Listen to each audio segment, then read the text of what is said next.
Hi, everybody. Happy World Book Day. I want to read you the first chapter of this book that I'm actually reading at the moment with my two boys at home. It's called The London Eye Mystery, and it's a gripping detective story. And we've found it really exciting. We've got about 2 chapters left to go. So I'm going to read you chapter 1, which is called A Giant Bicycle Wheel in the Sky. My favourite thing to do in London is to fly the eye. On a clear day, you can see for 25 miles in all directions because you are in the largest observation wheel ever built. You are sealed into one of the 32 capsules with the strangers who are next to you in the queue. And when they close the doors, the sound of the city is cut off. You begin to rise. The capsules are made of glass and steel and are hung from the rim of the wheel. As the wheel turns, the capsules use the force of gravity to stay upright. It takes 30 minutes to go a full circle. From the top of the ride, Kat says London looks like Toy Town, and the cars on the roads below look like abacus beads going left and right and stopping and starting. I think London looks like London, and the cars look like cars, only smaller. The best thing to see from up there is the River Thames. You can see how it loops and curves. But when you are on the ground, you think it is straight. The next best thing to look at is the spokes and metallic hawsers of the eye itself. You are looking at the only cantilevered structure of its kind on Earth. It is designed like a giant bicycle wheel in the sky, supported by a massive A-frame. It is also interesting to watch the capsules on either side of yours.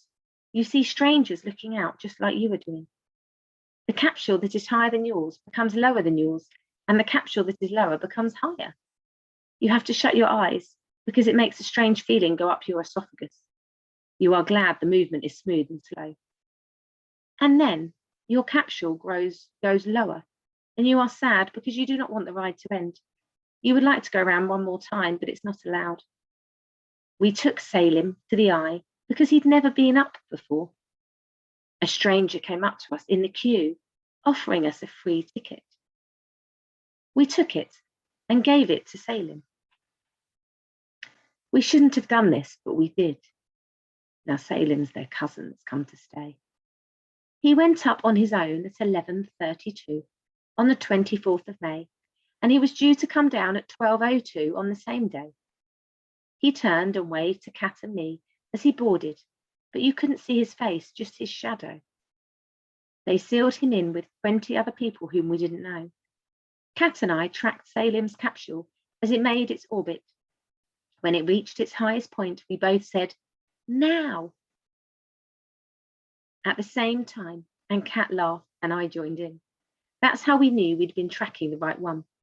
We saw the people bunch up as the capsule came back down, facing northeast towards the automatic camera for the souvenir photograph.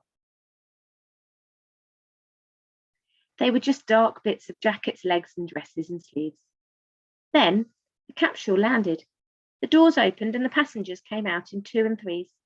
They walked off in different directions. Their faces were smiling. Their paths probably never crossed again. We waited for the next capsule, and the next, and the one after that. He still didn't appear. Somewhere, somehow, in the 30 minutes of riding the eye, in his sealed capsule, he had vanished off the face of the earth. This is how having a funny brain that runs on a different operating system from other people's helped me to figure out what had happened. And if you want to find out what's happened to Salim, you'll have to get yourself a copy of this book, or I can lend you a copy of mine, and you'll have to read it and find out.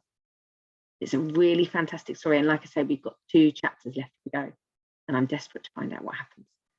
So if you enjoy detective stories, then this is definitely one for you to read.